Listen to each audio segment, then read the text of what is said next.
Hey everybody, it's Dr. Ruan here, broadcasting live from my house. It's late at night, so why not talk about sleep a little bit? So the title of this is Why Sleep Apnea is the Root of All Evil. And so what sleep apnea is, let's talk about what that is. Sleep apnea is when there are periods when someone is supposed to be sleeping, but they stop breathing or they have decreased breaths. And it happens over and over again at night. And it can be caused by a multitude of different things.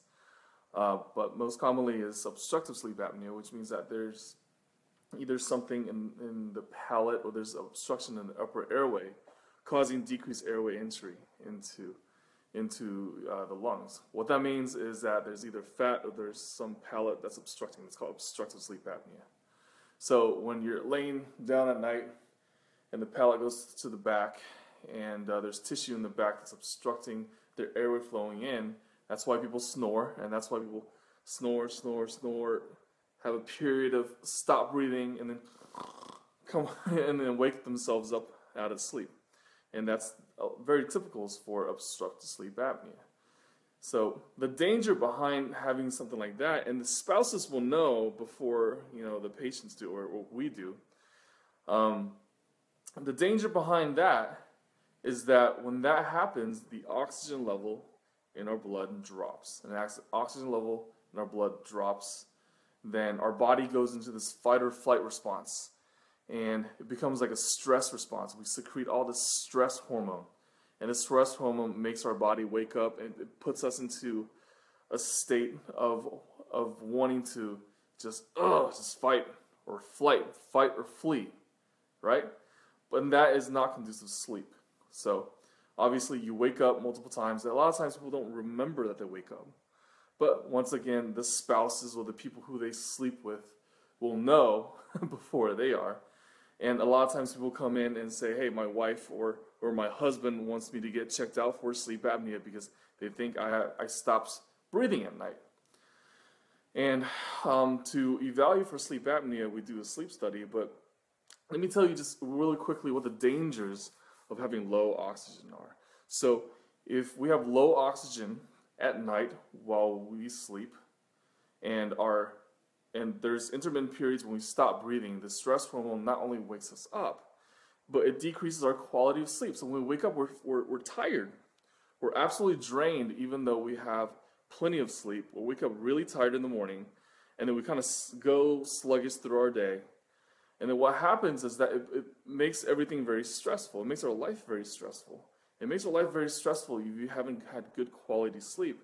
So what does that lead to? It leads to obesity because it makes you have decreased metabolism because your stress hormone is so high. It makes you want to eat things that you don't really want to eat. That's more of a behavioral thing because you just feel bad and you just want the reward all day. It could be a donut, it could be whatever, it could be chips. And just something to have you keep going so you can go on through your day or your job. And then by the end of the day, you're still exhausted and you want to fall asleep, but once again, you're not breathing very well. So that leads to heart disease. Okay, that leads to diabetes. That leads to metabolic syndrome. And metabolic syndrome just means that it's a constellation of syndromes that include obesity and a lot of inflammation in your body, including heart disease and stroke and gout and all of that stuff. So sleep apnea is one of the most underdiagnosed conditions in the world because, let's face it, it's not something that people know that they have or are very intuitive that they have unless someone tells them. So if someone doesn't have a spouse or they live alone, they just think that, oh, you know what, I'm just tired from work. They don't know if they snore or not. And so they don't have someone telling them, hey, you should get this checked out. And the other reason is people underplay how important sleep is because they value more the time at work. They value more the time with the families, but the sleep is so important to the function of their body. And sleep apnea is the root of all evil because it causes so many chronic conditions. And if we are able to pick these up and we tell our spouses, hey, you know what, you've been snoring a lot and you stop breathing at night, you really should see a doctor. And that means that they should see a doctor right now, not next week, not next month. They should see the doctor right now. Get a sleep study, okay? And then we'll treat it while we can. Now, a lot of people ask me, Dr. Ron, is there any way to reverse sleep apnea? Okay, well, yes and no. So here's the problem. To reverse sleep apnea means that you have to decrease the obstruction in the upper airway. And I'm talking about obstructive sleep apnea. And to do that, you have to lose weight or to lose fat, right? Because if you have a larger neck circumference right here, you are more likely to have impeded airway. All right, the air just doesn't want to come in. Well, if you lose fat, in theory, well, yeah, my neck will become smaller. There's less fat in my palate over here, and then there's less obstruction, right? Yeah, that's true, but it's extremely difficult for someone to lose weight or lose fat if they already have sleep apnea, because they can be eating the right things, they can be exercising, but they're not getting good quality sleep. Well, that decreases their ability to lose fat or lose weight. Okay, and so once again, if they do have good quality sleep, meaning that they get treated for their sleep apnea either with a mask or any sort of device, then what happens is that they feel good. All of a sudden their sleep becomes better. They're less tired during the day. They start losing weight because they burn more calories because they don't have that stress hormone at nighttime. They start making better decisions about the health. They become more motivated. Their relationships with their family become better, right? They're a lot less stressed. They're just more pleasant people because they get treated for their sleep apnea. And those people who have sleep apnea who are listening to this, they're like, you know exactly what I mean. Is after you get that mask and you get that full effect of the mask and you titrate it and you have thing right here, and then at first it's really uncomfortable, but then again, you wake up in the morning, you're super refreshed. And that's a great feeling. And then once that's controlled, then it's much easier to lose weight. So a lot of people, and I'm okay with this, a lot of people say, Doc, I don't want a sleep study. It's super expensive. I don't really want a mask. I just want to do it naturally. Well, you can do it naturally for some people. But it is extremely difficult. It's a lot harder to lose weight compared to someone who don't have sleep apnea, right? So don't undervalue sleep.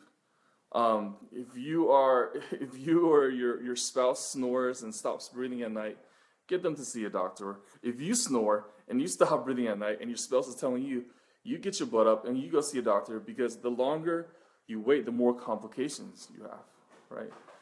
The most common arrhythmia or abnormal heart rhythm is atrial fibrillation in this country.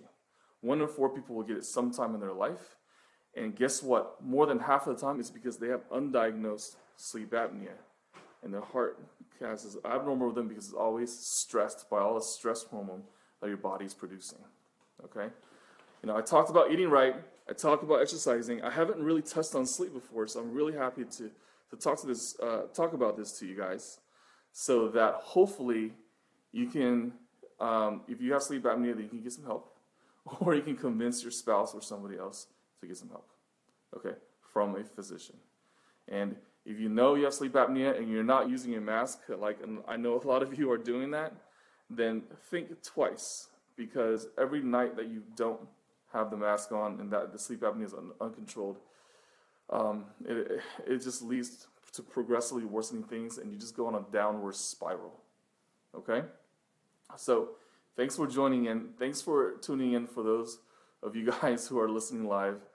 Share this on your feed. This is super important. Share this on your feed, because 9 times out of 10, there's somebody in your first degree relative or someone in your loved one who has sleep apnea who just don't know it. And this is vital information for them, and this information will save their life one day. All right? Thank you very much. Hey, Deb. Nice for you to join. How you doing?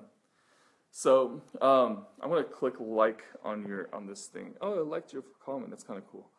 Okay, so thanks for everyone for joining. I'm actually going to get some sleep, and I will see you guys in the morning, okay?